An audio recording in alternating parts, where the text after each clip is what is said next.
Welcome to this week's edition of Dolphin Radio. And now, here's your hosts, Brad Michaels and John Bach. All right, welcome to Dolphin Radio. I'm Brad Michaels, joined by John Bach in Florida. Here we go, same old song and dance. John, what is going on with the Dolphins organization? I don't know, that they just can't seem to put it together right now. We're struggling. If you look at the game notes, you would have thought that we won that game. We were pretty efficient on offense, but it just didn't result into points. And if you don't score enough points, you leave yourself open to get beat. And Jacksonville pulled it out at the end of the game, and they rallied around their head coach Urban Meyer after the week he had. So it's disheartening. I mean, that's a game that we should have had, and we started off pretty strong. We just can't complete. We're not completing games. No, we're not playing complete games, and I've said that week in and week out. And, the thing is that when we started that game, Tua comes out, that first drive was beautiful. What was it, 13 plays? I don't know. It sounds right. I think it was 13 plays. I'd have to look it up. I've got all the game stuff here anyway. 13 plays, 85 yards. Straight down the field is 75 net yards because we did have 10 yards and penalties on that. And that is not my guy for my Lincoln. My battery died on my Lincoln, so today's show, the guy was supposed to call me from the Lincoln dealership. They're supposed to come out here and get my car, take it over there, put a new battery in it, and he didn't call me like he was supposed to. So if he calls, he's going on the show. Anyway. Okay. So anyway, back to what I was saying about Tua in that opening drive. It looked like Tua was the spark that the Dolphins needed. It looked like he was the guy that, finally they had a little bit of hope coming into a game that, our starting guy, he's back. We looked great. And then after that, just absolutely nothing. Yeah, I mean, there's not a lot to say there. It was his first game back. I think the writer for the Dolphins Digest put out a point that is a pretty good talking point for right now. We took Tua with the 5th overall draft pick. There's high hopes for him. Other quarterbacks from his class are playing well. Yep. And he didn't play poorly, but he didn't play great. We're expecting him to start playing like the number 5 pick in the draft, and he's just not doing that yet.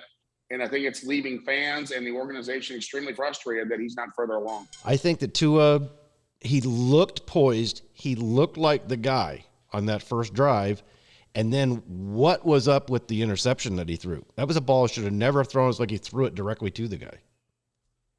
Yeah, I don't know where he was looking. And, again, I didn't hear if the route was broken off or anything like that. So it's a poorly thrown football, and it cost him a big turnover. Yeah, absolutely. And at this point, we expected big things from Tua. We expected a lot of good stuff in this game. And like I said, if you look down the statistics, if you look at the team statistics, first downs, the third down efficiency, the total net yards, everything we won. We beat them. The interception hurt us. Penalties hurt us again, untimely penalties, and I've got to say, I'm going to call BS on the penalty on Holland at the end of the game near the end of the game that helped Jacksonville get that touchdown, because we had stopped them. And I'm sorry, NFL referees, put the flags in your pockets. You don't need your 15 minutes of fame, because it's football. And when guys are making plays and they're moving as fast as they are, sometimes you're going to have a helmet-to-helmet hit. It's football. That's why they wear the helmets in the first place. So you got to stop calling these ticky-tack penalties. Yeah, there's been an emphasis that the NFL needs to call these penalties. It's hard to play right now. I mean, guys are getting flagged for things that seem meaningless or they're really not that violent of hits. I think they got to look at that rule again and go back to a little common sense and have the referee, is it actually targeting? That's a big penalty to call, pass interference, all those. The game's getting soft, yeah, but it's also you have to let people play. You have to let people play. And, You know, a lot of times, and I say it, I think that the referees, especially in Sunday's game, because I was yelling at the TV, I'm like, you guys need a flag again? I mean, come on, haven't you been on TV enough? That crew, they really enjoyed their TV time. I'm telling you, because the penalties were just ridiculous. And of course they'd huddle up and talk about it knowing they were on the cameras. They were mugging for the cameras, in my opinion. Well, you know, it wasn't a very clean game, that's for sure. And the referees made sure that we noticed that. But when you have two bad football teams, you're going to have a lot of penalties. And right now we're not a good football team, and either is Jacksonville. So, you know, the first thing, you know, Flores has done a good job, you know, with this team with penalties for the most part. But when you're a bad football team, somehow the flags find you. Yeah. Well, and I would say the same thing. The last 2 years, last year and in 2019 even, Flores did a great job. I think we were one of the least penalized teams in the league. And we were used to that through the Shula years, being at least the least penalized or one of the least penalized teams in the league.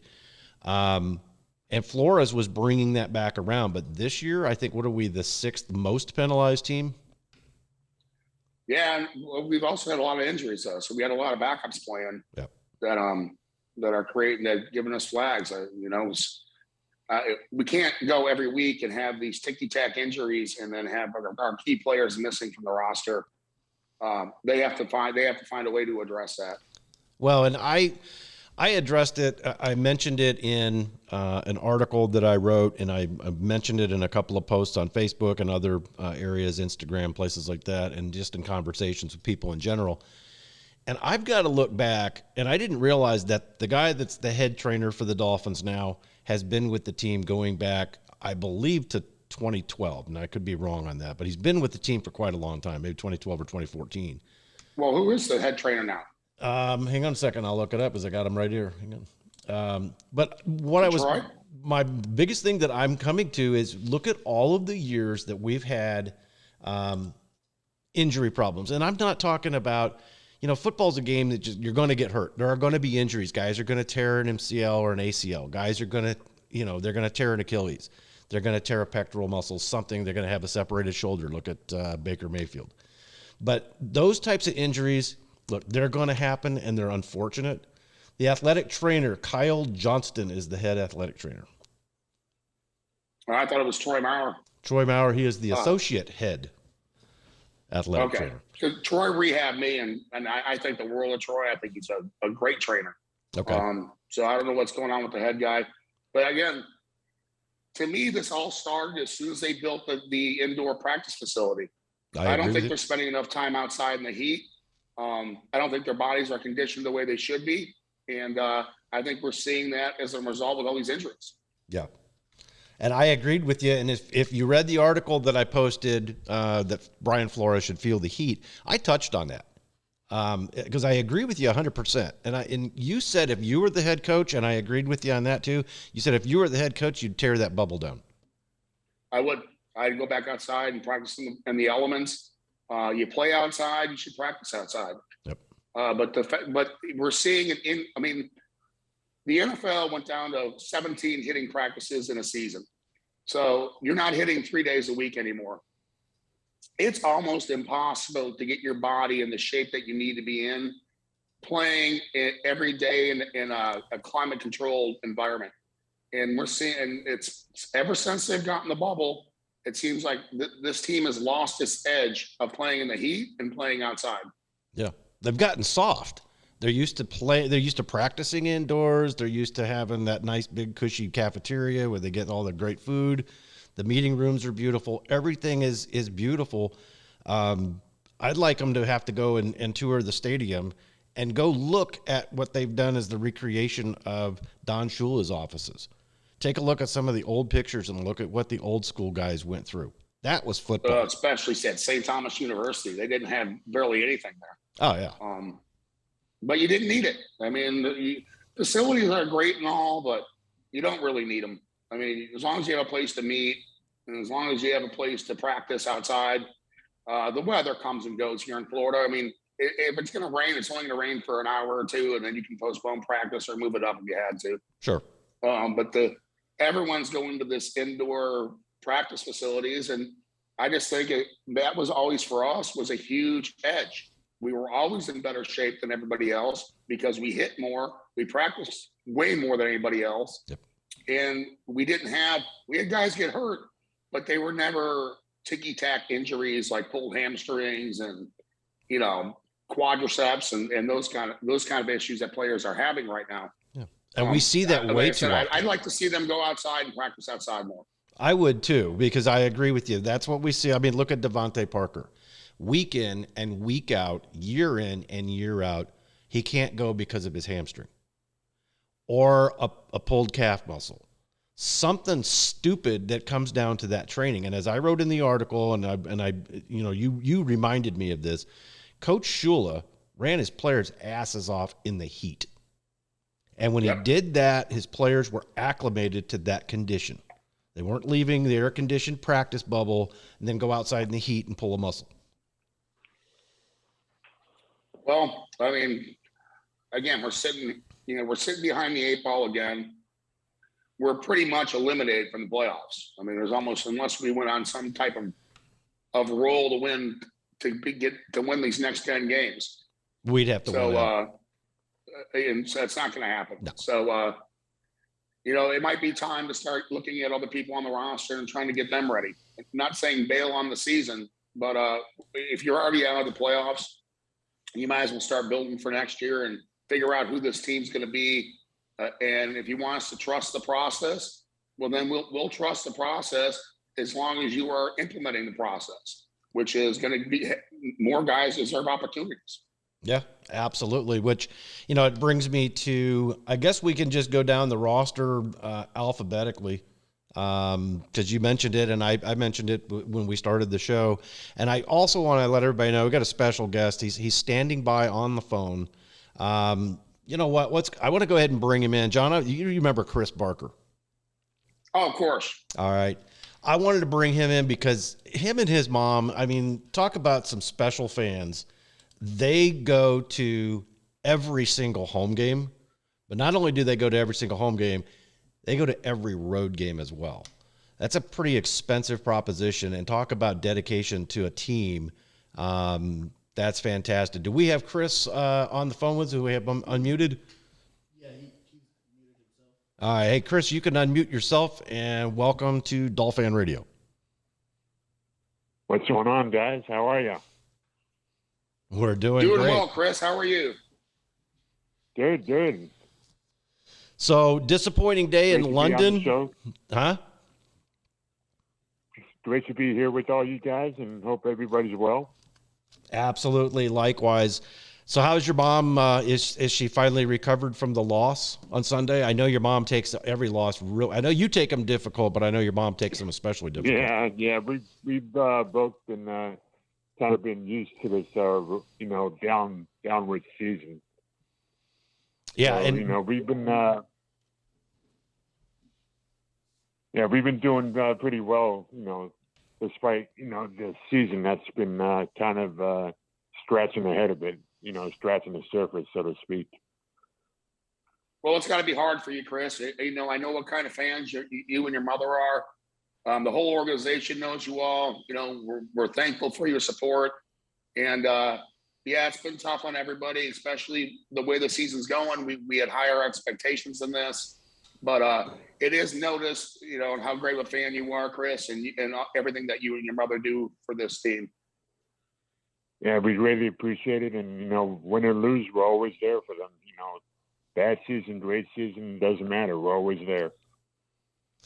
I just want your miles on your airline miles so I can take a trip after this year's over. It's a boatload. That's a definite. You got some miles now. So, Chris, you just got yourself another 5,000 miles with that last trip. Yep. Yeah, without a doubt. So, Chris, tell us now, because I hate flight. How long is that trip from Miami to London? How long is that flight? It is total. It's 8 hours and 45 minutes with a mask on. Yeah. Ugh. I can't stand doing the flight from Las Vegas to Fort Lauderdale, and that's only 4 hours and 45 minutes with a mask on. I'm drinking as much as I can so I 80 can hours take and the 45 mask minutes off. compared to London. So, all right, how was the flight home? Because I know that, I know you guys wear your Dolphins garb. I see most of the time when I'm wearing Dolphin stuff, I'll get some looks. Most of the time, everybody's looking at me like, what happened? Well, we wear our Dolphin gear, no matter what the outcome of the game is. But it's definitely been kind of tough. Especially after games like we've been having. It's been kind of hard. Just to figure out what's been going on with the team lately, and it's been really, really brutal for both of us. But like we said, we always got to keep our heads up and move on to the next chapter. Absolutely. Well, one last thing, Chris, and then we'll let you go. What do you think is the biggest problem with the team? Do you think it's just the injuries? Do you think it's age, or do you think it's coaching, or a combination of all three? Probably a little bit of combination of the coaching and the offensive line, and injuries are going to definitely play a big role. And but again, it's football, and when somebody goes down, guys have to step in and step up. That's part of the game. Yep. Next guy up. John, any other questions for Chris before we let him go? No, Chris, just keep doing what you're doing and keep believing. Absolutely. Keep believing, Chris. I appreciate it, John. And it's not easy, with games like this, but we definitely are going to do what we do best. No doubt about that. Well, I'll look forward to next time I see you. Absolutely. All right, Chris, and I will see you on Sunday. All right, I'll talk to you before then. Well, actually, we're having dinner at Bo Campers on Saturday night, so I'll see you Saturday night, and then we'll see you at the game on Sunday. Saturday night. Absolutely. You love them burgers, so do I. All right. Take it easy, Chris. You too. Later. All right. So that was special. I had to bring him on the show because him and his mom, they're probably the best fans we've got. Oh, they, without a doubt, they are. Every team's got, their favorite fans. And I know the Miami Dolphins, those two are probably two of our fan favorites. Absolutely. And just a special, just very special people, very nice. And it's wonderful when you go to the games, even here, when we played the Raiders, Dolphins fans were just coming up to Chris. Are you Chris? And they stop and want to get their picture taken with him and his mom. And it's just they're just fantastic people. So if you see them at the games, stop them, say hello, get your picture taken with them, and they're just great people, and they're super Dolphin fans. So let's go down the roster because we talked about doing that. And I think, we have the trade deadline coming up November 2nd. And there's a lot of speculation out there right now. Are the Dolphins going to be buyers or sellers? I don't know. I mean, it depends. There's a lot of upsides, I think, to this team, but there's also a lot of downsides. So let's just go down through it. And it's Albert Wilson. Keep, sell, or cut? Undecided. Well, I think he's lost a step or two. Obviously, Kansas City saw something in him that they didn't like, so they let him go. He started out great for us that first year he was here, and then he gets hurt. He's not been the same since. I think he's not only I think he lost a step a little bit when he came back originally. He opted out last year due to COVID. I know that's his own personal decision. But I think that hurt him even more. I don't know what he did in his conditioning last year while he was away. Just doesn't seem to be the same receiver that we thought we were getting. So I say we would just cut ties with him at the end of this season. I don't think he would see the field if it wasn't for all the injuries in the wide receiver room to begin with. Preston, yeah, but, you're going to be cleaning the house with that wide receiver room, I think, after this year. Yeah. I am. Jalen Waddle's our guy. Yep. Yeah, that's already there. Our tight ends are going to be there no matter what, I think. I think and so. Then, at the wide receivers, Preston Williams has got to go. Yep. So we'll get to him. But I would say Albert Wilson's on the fence right now. He's got to find a way to, make a big leap forward in these next 10 games. Oh, he better. Yeah, because like I said, right now I'm ready to jettison him right out the door. And that brings us to Preston Williams. I love Preston Williams for all of his upside ability. Your ability to stay on the field, dude, ain't happening. Well, it's part of it being on the field. Again, another player that we had high hopes for. And he shows flashes of greatness, and then between the injuries, you can't keep him on the field. No. So, Preston's another guy. He's on the fence, in my opinion. I don't know if I'm not saying you necessarily cut him, but at the same time, if he doesn't start figuring this out next year, he's going to be a casualty. Oh, absolutely. Absolutely. And I said it earlier, and I'll say it again, and we say it almost every week. You're only as good as your ability to stay on the field, but that comes back to that whole conditioning program. Tear down the bubble, practice outside. Or if you don't want to tear down the bubble because you need to practice and we're in the monsoon season, go in the bubble, but turn the heat on in there.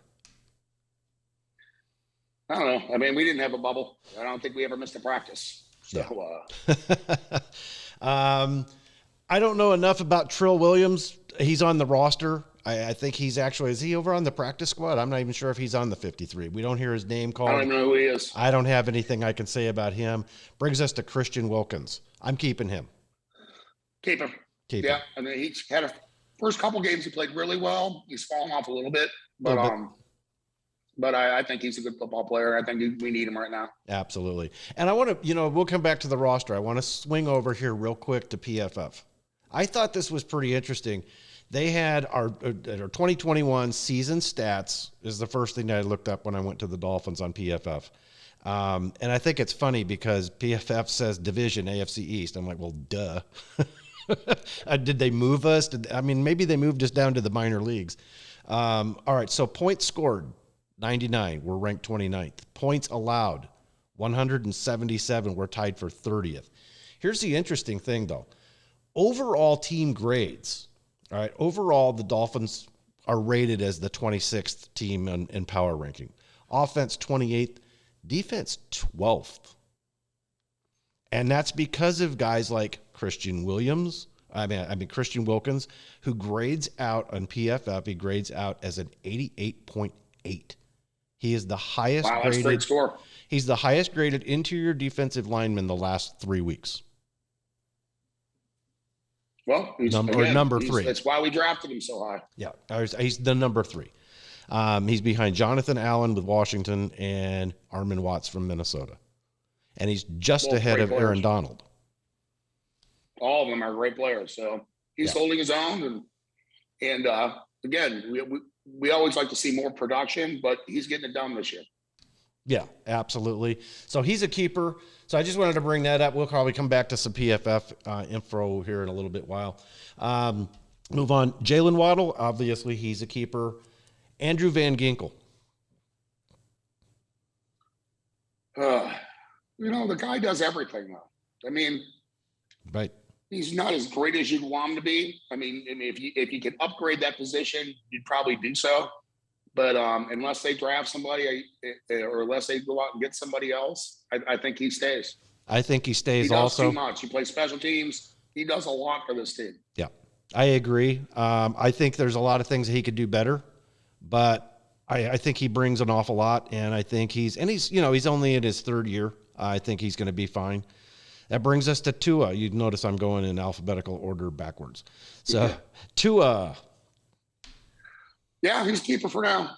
You can't be with the one you love the one you're with. Well, my question on the whole Tua front is because the Deshaun Watson rumors they're not going away. And I told Chris this morning on Facebook, he posted something and I wrote a little bit about Marino. And I started talking about Tua and I said, here's the problem. I said, I think what happened with Tua and the reason that he's being mismanaged, and I wish I could find that. It's on my other computer. It's is it Marius Willie or whatever on Dolphins Talk, and he was out there, and he said that the Dolphins have mismanaged Tua, and his advice to Tua was run, get as far away from the Dolphins as you can because they've screwed up every quarterback they've ever had since Marino retired. Well, I don't think that's the case. I think Jay Fiedler was fine. But here's my situation, and what I told Chris. I think the situation with Tua is you've got an owner in Stephen Ross who's like a rich kid in a candy store, and he wants to buy everything he sees. So he wanted Joe Burrow because Tua got hurt, so he decides he wants Joe Burrow, but of course Cincinnati's not going to move off of that draft pick. So then he falls in love with Tua. Go ahead.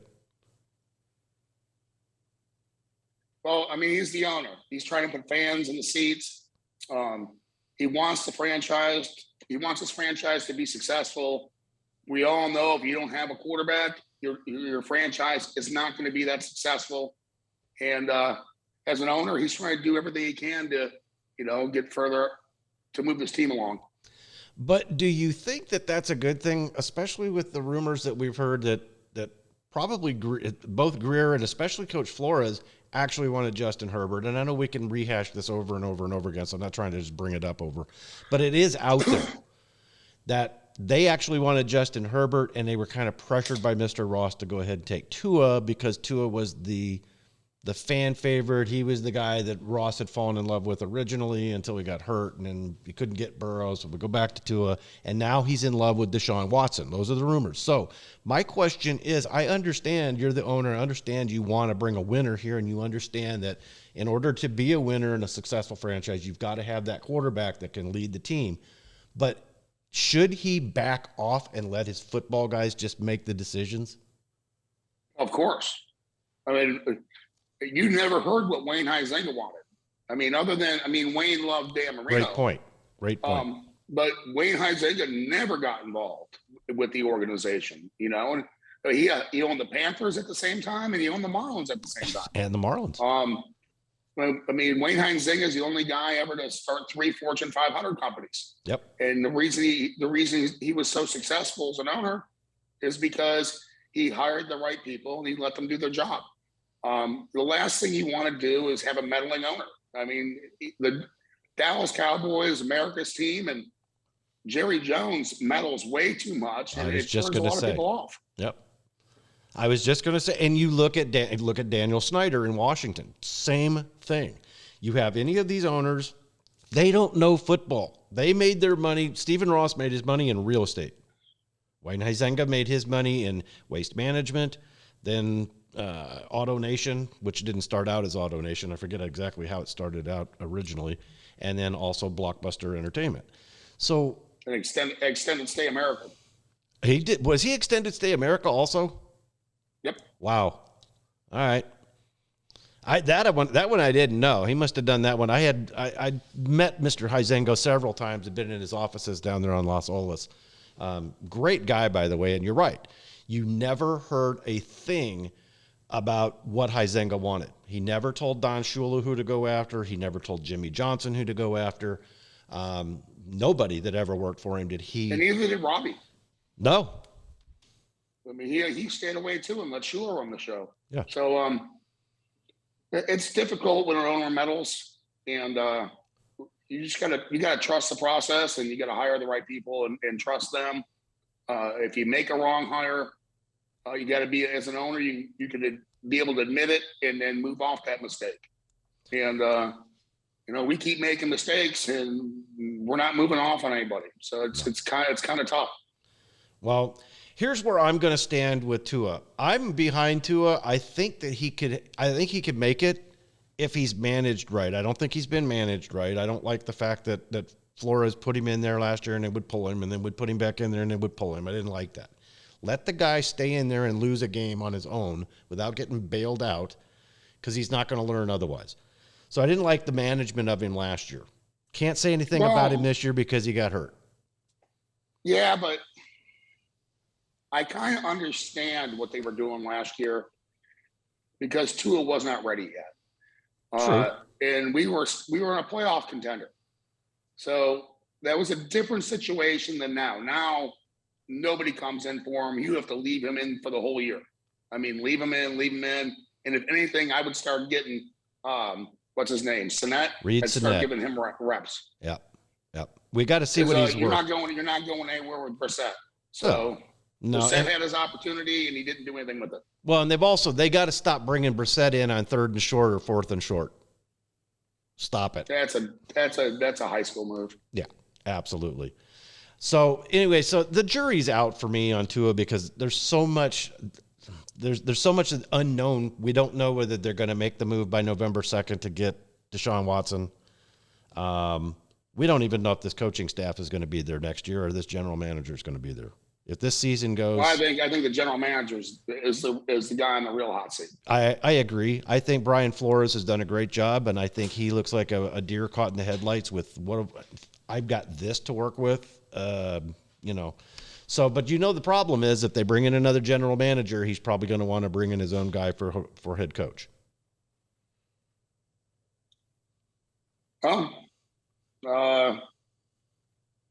I think the team president's going to have something to say about all that. So I don't know necessarily that's going to be the case in our case. Yeah. If we do have a new GM, I think Flores and has a good relationship with Mr. Ross. Absolutely. So I don't see it that way necessarily, but there's always a possibility of that happening. Yes. Well, I look at Coach Flores, and I noticed this actually at the Indianapolis game. I was watching him. He looks different this year than he looked in either of the first 2 years. Totally different. I don't know what's going on in the building. I don't know what's going on in his head, but he just looks very troubled. Well, it's wearing on him. I mean, he thought he had his roster, and we're seeing that he doesn't have his roster right now. So I'm sure he's feeling the heat and feeling the pressure. It's a lot of pressure to be a head coach in the National Football League. Oh yeah, I don't think I would want the pressure. It's enough pressure being the CEO of a company, much less being the CEO basically of a football team. Moving on, Durham Smythe, tight end. Keep him. I say keep him. Reed Sinnett, I think he's a keeper. Keep him. Yeah. How about Zach Seiler? Yeah, he's playing all right. He's playing really good ball. As a matter of fact, it didn't show up today when I looked at it, but if I go over here and I take a look at the Dolphins roster, Zach Seiler's numbers, he's playing, he's balling. I thought he had a great game 2 weeks ago. Oh, absolutely. Absolutely. Let me see if I could, where is he? He showed up. I can't find him right now. He was, oh, here he goes. Go down on the defense side. That would probably help. All right. Here he is. He is graded, are you ready for this? At his position, 122 guys at his position, he is graded 18th by PFF. Wow, he's been playing really well. Yeah. The rest of it, not so good for the team. I'll go through those numbers a little bit later. Let's finish going down the roster real quick. We are at Adam Shaheen, tight end. I like him. I do too. Brendan Scarlett, linebacker. Don't really know much. I don't know a whole haven't lot. seen much of him. I'm thinking I think he's on the practice squad. He might have been on the 53, but I think he's on the practice squad. But I don't know enough about him to keep him at this point or cut him or whatever. So he's borderline for me. We'll do a little bit more diving into the numbers. Let's move on. Jason Sanders, our kicker, obviously he's a keeper. Yep. Eric Rowe, safety. He's on the fence. I'd say he's on the fence. He's also in his 7th year, so he's getting as far as this team has shown. Rowe is getting a little long in the tooth, so they may want to move on from him, and he hasn't really shown a whole lot. So he's on the fence. I'd have to wait and see what happens. Landon Roberts, linebacker. Love him. I do I too. think he's playing great. I think so. Also, he's had a couple of miscues, but so has the entire defense. I think it's something that they've just got to work on it, got to get it put together. But I do like Landon Roberts an awful lot.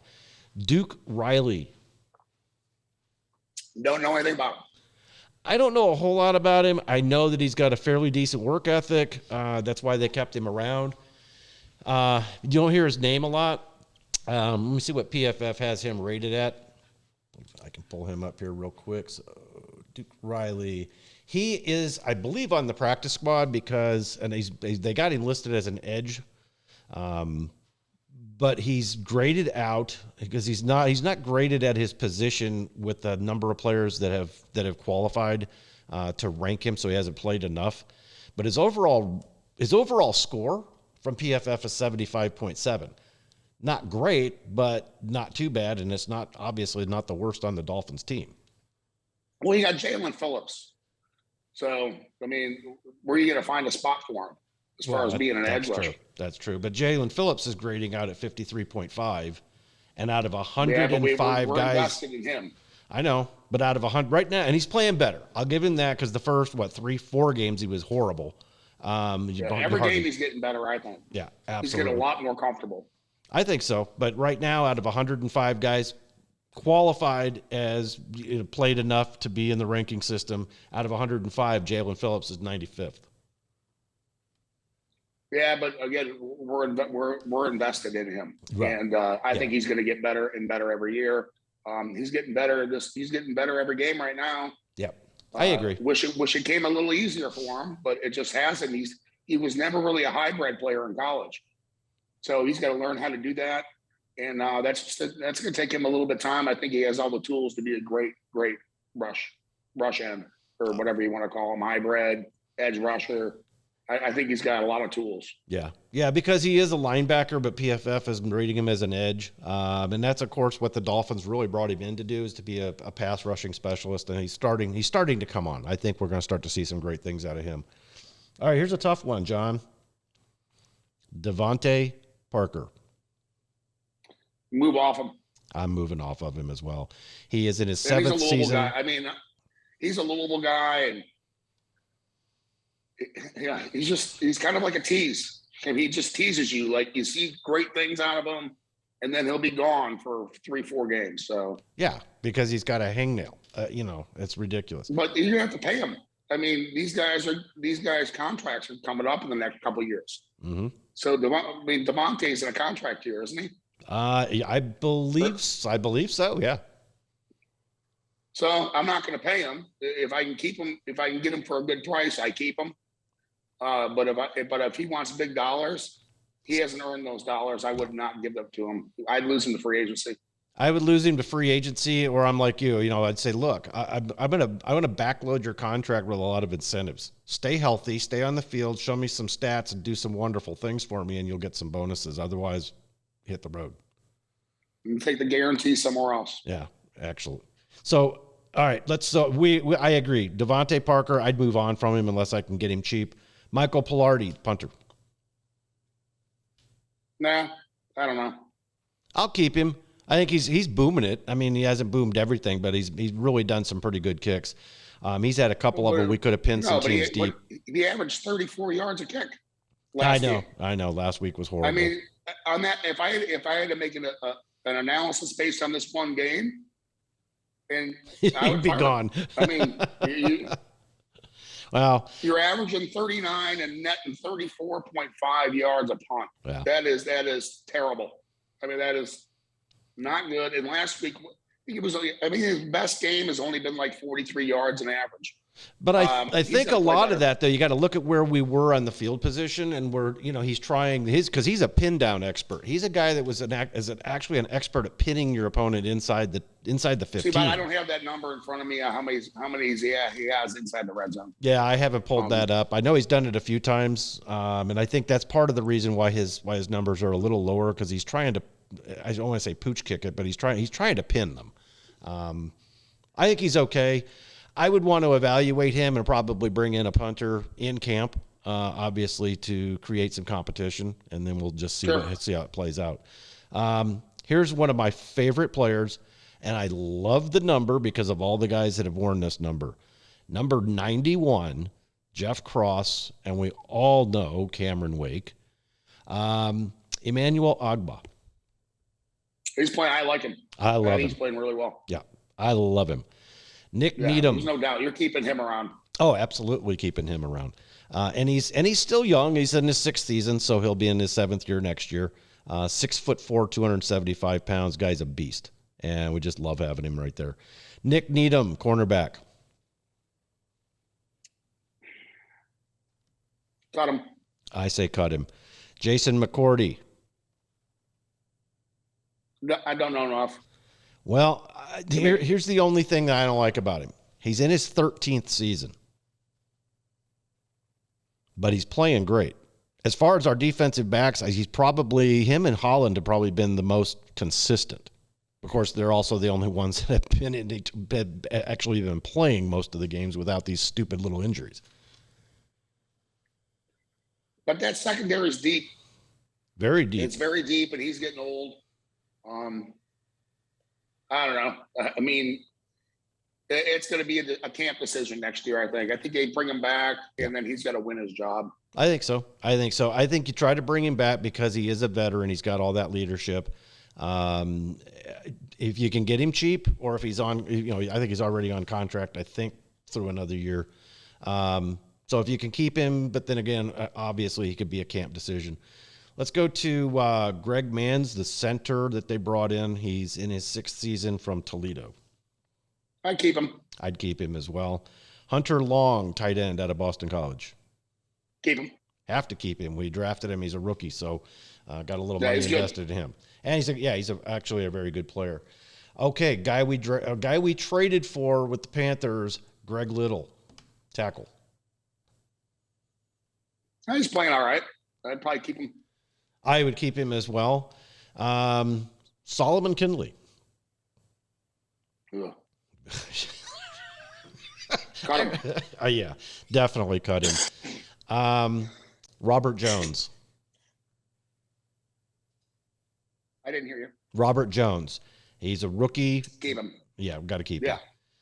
He's playing really well. Yeah, absolutely. Here's a tough one for me.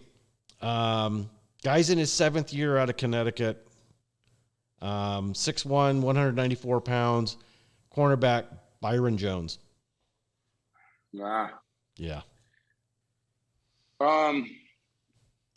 Keep him in restructure. I agree. Keep him in restructure. Brandon Jones. He is safety, 2nd-year player out of Texas. Keep him. Keep him. Good special teams player as well. Yeah, absolutely. Defensive tackle John Jenkins. Love this kid. Well, it's not a kid anymore, but I love this guy. Yeah, I like him. He's Yeah. all right. All right, here's another tough one. And I don't know if you looked at the game that I sent you last night or if you even got it. That is a cool game. I've been playing that thing since, I don't know. They came out in 96. I've been playing it since 99. And it's amazing to me how accurate they are year in and year out with their player evaluations and things like that. So, and I told you this last night to take a look at this. Austin Jackson, tackle. But we've moved him to guard, and Football Mogul said he should have been our left guard all along. Yeah, well, moving him inside's helped. It's He definitely played better this week. I don't think he has. I don't think he has the aptitude to play out in space. So moving him to guard was probably the right decision. I think it was, because it was like night and day the way that he played. Now, he still didn't grade out all that great, but he graded out a lot better. Yeah, but I mean, he's young, and if we can get that much production out at the guard spot, then we keep him. Yeah. I mean, we got to keep some linemen. Otherwise, we're not going to be able to play with anybody. Well, exactly. We keep him. He's only in his 2nd year. Maybe he's going to grow. Maybe your son is wrong about him. I hope. And I hope, like you said, moving him inside. Right, moving him inside, maybe that was the best move for him. Here's another head scratcher for me. For this kid coming out of Auburn, he had everything going for him. I thought he was going to be a really good player. And I watch him once in a while. He has some really good plays, and he'll have a couple of decent series, and then he'll get burned, and he's just like his head's on a swivel. Noah Igbenogany. Yeah. I have the same analysis you do. He's hot and cold. Yeah. But I think he's done enough to keep him. I think he's done enough to keep him. Obviously, we can't start him unless we absolutely have to. But we've got to get him to figure out how to keep your head on straight and not have it on a swivel. I mean, he on that touchdown pass that he gave up in the Jacksonville game, I mean, he was completely turned around. He didn't know which way he was going. Yeah. Yeah, we all saw that, but he's still young and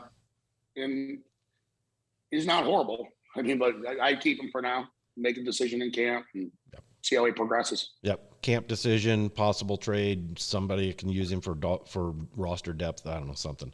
All right. So here we come to your favorite player of all time because you've created a drinking game around this guy, Robert Hunt.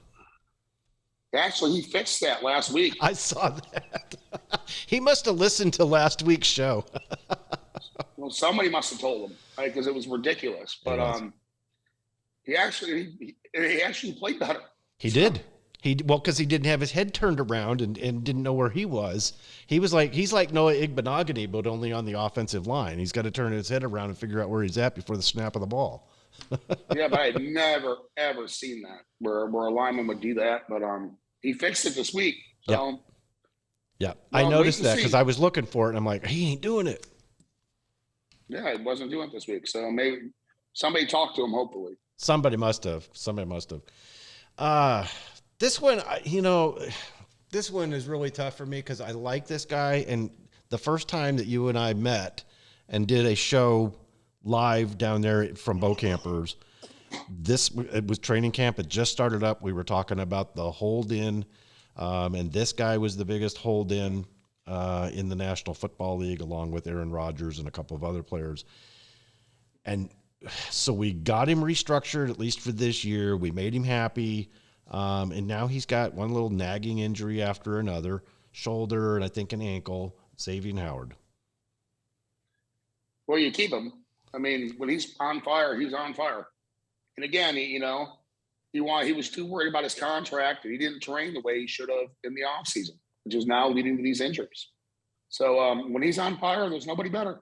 Well, I agree with you. And if we can keep Byron Jones healthy on the other side, we've got perhaps one of the best cornerback tandems in the National Football League.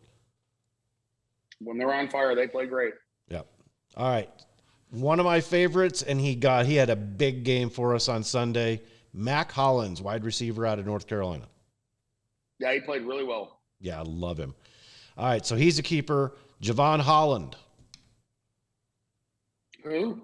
Javon Holland, our safety, our rookie. Oh. How old is he? He's a rookie. He's 21 years old. And he's making plays. He's a playmaker, and he's out there every game. Yeah, well, you keep him. But, that secondary is getting crowded. I mean, you can't keep everybody. Yeah, I know. But that's, I've noticed, you got a lot of secondary guys because those guys are flyers. And a lot of those guys make a roster because they round out your special teams. They round out your kickoff team. They round off your punt team. So, but he's a starter. He's earned it as a rookie. He's a starter there at I believe at the strong safety position. So he's earned it. He's doing a great job, and I love him. I think he's great. Mike Josecki. Tough. Well, I mean, hit 115 yards catching. He's had 2 big weeks in a row now. We were hoping to see this out of him earlier in the season, which we weren't.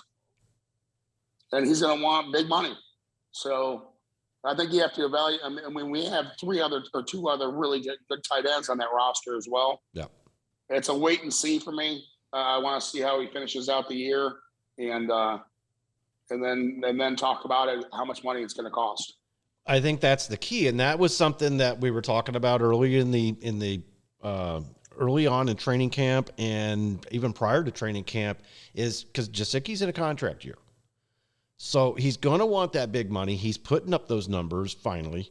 But the Dolphins, I feel that the Dolphins kind of mismanaged him in a way. I mean, he's only in there on when we know it's going to be a passing down because he's not run blocking. So when they but it's the same problem we've had. We are not using play action efficiently. And then, then now he's only getting the ball on third down. Well, and And then he's running the route. He's ran several routes short, which cost us first downs. Yes. He's always, So he may he's have done won that a couple of catches, but- times with like a half yard short. Yeah, like I said, for me, I evaluate it in the off season and then make a decision then. Yeah, because it's going to come down to a money contract situation, obviously, with him. Which, okay, let's go back. Now we're at the running game. Myles Gaskin, horrible game against Jacksonville. What was his rushing totals? He had five rushes, for 9 for 1.8. Yeah, and his long was 4. So I'm a I like Myles Gaskin. I do too. He just didn't have a good game, and I don't know if they're using him correctly either. I don't think so. We've talked about that every week. I like Myles. I'm keeping him. I'll keep him also. Okay, well, but here I'm gonna say this. I'll keep him, but here's the thing. I'll keep him for depth because I haven't even seen. I'm gonna have to start looking at the college ranks to see who's coming out in the draft. Because you know me, I'm a Derrick Henry type of guy. I want that human battering ram who gets stronger as the game goes on. And now you got the defense is worn down, and I'm just continuing to run the human battering ram in. So if there's a battering ram out there in the draft, I'm taking it. Hard to find. I know. It's tough to find a guy like Derrick Henry. And the biggest thing is a lot of running backs, they can't take the punishment that they're dishing out. It ends up hurting them, and they get worn down. So yep. Derrick Henry he's just a one of a kind. He's like, and they made a point of comparing him the other night to Earl Campbell. And I'm telling you that he's definitely an Earl Campbell type of guy. Reminds me of like Eddie George. Yeah, that too. Yeah, Eddie George, Earl Campbell, any of those guys. But I'm always I want that big bruising running back. I want that guy that's he's not afraid to hit the line. He knows where his blockers are going to be, and if he runs into a wall of blockers, he knows exactly to put his hand on one of their backs and start pushing and churning with his legs. You want a Zonka? Exactly. Well, I got spoiled with Zonka, so why wouldn't I want a Zonka? Blake Ferguson, long snapper. Don't know enough about long snappers. Obviously, I haven't seen any real major issues with long snapping this year, so I say we keep him. He's in his second year. Yeah. All right, Clayton. I'm gonna butcher this last name. Was it Fijidellum? I don't even know how to pronounce his last name. Safety. Who? You're going to make me say this name again. Clayton is number 42, Fejedelem. I don't know enough about him. I don't know enough about him either. We're going to move right on past number 42 to Liam Eichenberg. Oh, you keep him. Absolutely. For a guy you draft as a guard to be able to play left tackle, that's special. Yes. Very, and he made a total difference over there at the tackle position. So I like that moving him out to tackle and moving Austin Jackson onto the inside at the guard position. Another one of my favorites, so I'm going to keep this guy, Sam McGuavin. Yeah. Absolutely keep him. Another big guy I like, Raekwon Davis. Welcome back. We missed you for, 3-4 weeks? Something like that, 3 weeks at least. I love him. Yeah, he's a keeper for all day long for me. Oh, yeah. You got a guy like that. He's 6'7", 330 pounds, sticks his nose in the middle, and he ties up a couple of blockers to give those linebackers a chance to get in there and pop the run, stop that run. And he's also tying up a couple of blockers to give your edge guys enough a chance to get in there, which surprisingly, against the Jaguars, we didn't have much of a pass rush. We haven't had much of a pass rush all year. No, I mean, we got to get more production out of it. But Raekwon is he's the future of this place for a while, I think. He's going to be good. Second-year player out of Alabama. Yeah, he's a keeper. All right, another head scratcher. I liked him at one time over at right tackle. Not too sure anymore. That's Jesse Davis. If you upgrade. Yeah, if you can upgrade the position, you upgrade and you part ways with Jesse. Yeah, absolutely. Don't know a whole lot about Justin Coleman, cornerback from Tennessee. He's in his 7th year. Again, like you said, that's an awful crowded defensive backfield. Bring him into camp. Let's see if he can earn a job. Sure. Sethan Carter, tight end. Cut him. I say cut him. Elijah Campbell, defensive back out of Northern Iowa, 1 year experience, so he's in his second year. Yeah, I don't see him enough. I don't see him enough either. Adam Butler, defensive lineman, 6'5", 295 pounds, out of Vanderbilt, fifth season. He's good depth. Yeah, good depth. I agree with you. He's good depth. That's all he is. Here's another head scratcher for me. I don't understand why the Dolphins are using this guy the way that they are, and they're not using Myles Gaskin as much. Malcolm Brown.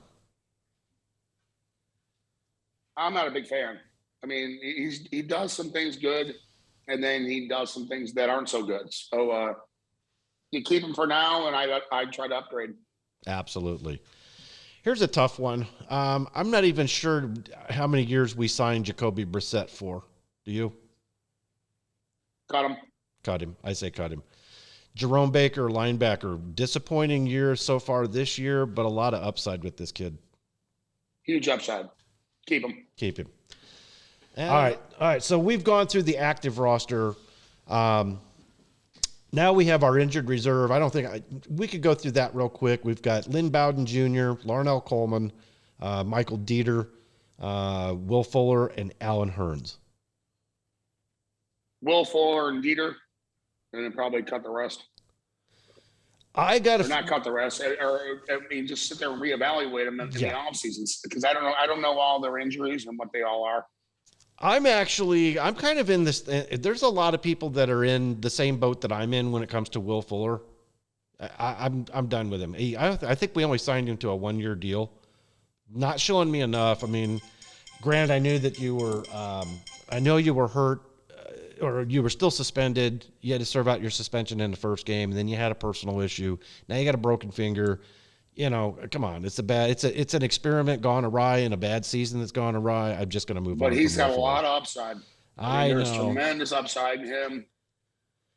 I know, but we also got a pretty crowded receiver room, and I've got to see guys again. I got to see guys that can stay on the field. Well, that's what I'm saying, though. I think that receiver room is going to lose a bunch of people. And yeah, I'd keep Will Fuller over Preston. Yeah, I know. I'd keep him over Preston. I'd probably keep him over Devontae Parker, you know, Mr. Glass Ankles or whatever. Albert Wilson? No. I'm definitely keeping him over Wilson for sure. But I'm thinking about Preston Williams and Devontae Parker. I mean, all these guys, every one of these guys is banged up. On any given week, you know, we might as well just send a MASH unit out there and carry them off on a stretcher. Let's talk, and you know what? I'm not going to talk about the practice squad guys. I don't think there's any use to talk about them. They're obviously, unless they get picked up by some team this year, and taken off of our practice squad, they're going to be there in camp next year. So they're going to all be camp decisions, and we put them on the practice squad for a reason, because we wanted to continue to evaluate them. So I don't think there's any reason to go through practice squad guys. So that gets us through our active roster. It gets us through our injured reserve guys. And I think we were in agreement on everything. I think it just boils down to, like you said earlier on the show, Coach Flores thought he had his roster, and he doesn't have his roster. And who's this on? Is this on Greer? Is this on just bad luck with guys getting injured? Is this on the strength coach or the trainer? So in this off season, they're going to have to evaluate a lot of different people in that building to see if things could be better, or can they do things better? Yeah. Because it's frustrating. I mean, it's frustrating, and we all had high hopes, and we're sitting here after week 6 and looking at 11 weeks and it's not getting any easier. No, and we got to play Buffalo again. We still have to play New England again. We've got Baltimore coming up. We've got to play Tennessee. We got to play Carolina. Carolina had a tough loss, but they're not a bad team. And to be honest with you, I think isn't Atlanta coming in to play us on Sunday? Aren't they 2.5-point favorites? So we're 2.5-point home dogs. That's horrible. I mean, and it's Atlanta. They're not very good. No, they're not a very good team at all. So, John, I almost cried watching that Jacksonville game when they kicked that winner at the end. I was like, you got to be kidding. I was so deflated. I was like, I got up for this because remember, folks, I live in Las Vegas, so I had to get up. That game came on at 6:30 in the morning for me. I got up to watch that game, was pounding the coffee, and by the end of the game, I'm just going, what the hell did I get up for this for? Should have stayed in bed. Exactly. I should have stayed in bed, watched it in there. It's just horrible. It was such a defeated feeling. I mean, and I feel so bad for the players.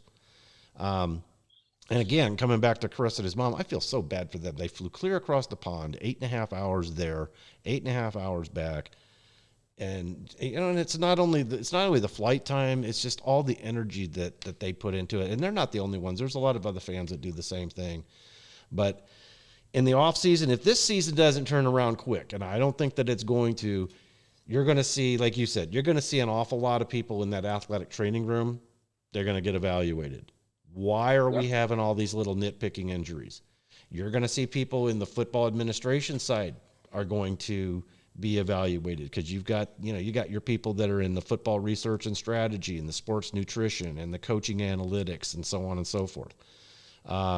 Obviously, the people in the player personnel side, you're going to see them being evaluated. I don't think you're going to see people necessarily from training facility operations. That's just housekeeping and director of grounds and security people like that. But obviously the entire coaching staff and general manager Chris Greer, and you're going to have to take a look at Brandon Shore as well. Someone has to find out what's wrong and fix it. And there's going to be a bunch of guys get fired. Yeah, absolutely. A bunch of guys are going to get fired this season if this thing doesn't turn around very, very quick. Well, that's all I've got for this week. Well, actually, we've got an upcoming game, Atlanta. We're 2.5-point home dogs to Atlanta. John, did we turn this thing around, or are we going to come out fired up? We keep asking that every week, and we don't see it. Well, even a blind squirrel finds an acorn every now and then. So I'm going Dolphins over. They put it together this week, and they beat Atlanta at home. I agree. I think it's finally time to pull our heads out of somewhere, and we're going to get this thing done. And I think that locker room, Tua said it was a really tough locker room to be in after that loss to Jacksonville. So I think losing's not fun. No. And I think losing's not. I've been in one of those locker rooms in New York, and I was young enough where I was just happy to be playing. But the veterans got wore out that season. We were 3-13, and then it carried over the next year. I came to Miami, but then the Jets came in the next year and they went 1-15. So, that locker room's a tough place to be when you're losing. Yeah. And there's nothing like a win that can turn that locker room around and get these guys back on the right footing. So let's hold it together. We know that the offensive line combination worked a little bit better by moving Austin Jackson inside, Liam Eichenberg outside. Robert Hunt's not turning his head around anymore, so that's a good thing. Tua is back. He played good. He didn't play great, but his numbers were good. Actually, the only real mistake that he made was that stupid interception throw. So other than that, I think we're going to be good. I think we know that the passing game is there, and I think actually now what we need to do with Tua in there is we can use Tua in the passing game and his connection with Waddle to actually set up the run. I think we put them on their heels with the passing game, and then we can run it down the throat. We got to get the tight end involved. Josecki's our guy. We got to find a way to get him more involved in this offense. He had a good game. Targeted 9 times, 8 receptions, 115. But we need to get the running game going. So I don't care how we have to do it. Change up some protections, get the tight end involved, and then get the running backs involved. Yeah. So, but Tua didn't play bad. Nope. We just want to see the guy that we had high hopes for, and we haven't seen him yet. No, we haven't, and that's unfortunate. And I know, it's not all on Tua. I think a lot of the reasons they managed him the way they did last year because he wasn't ready. He probably wasn't completely comfortable with his hip and didn't know the playbook. He knows it now. It's unfortunate that he had the broken ribs. I don't think that affected him in the game on Sunday. And I think moving forward this week, I think he's going to be even more comfortable in there. So let's see if they come out with a good game plan. Defensively, I want to see us get a little bit more of a pass rush, and I haven't seen the injury report yet. Hopefully we got Xavier Howard back. Hopefully we got Byron Jones back, and hopefully we're going to be able to shut down Atlanta. Well, let's hope so. So on to week 7, and let's hopefully try to find a way to get a win here. Absolutely. Great seeing you again and talking to you again, John. I will see you on Saturday. I'm flying in late Friday night. See you this weekend. Yep, see you this weekend. Thanks for joining us. This is another episode of Dolphin Radio. We'll be back next week, hopefully in the victory column.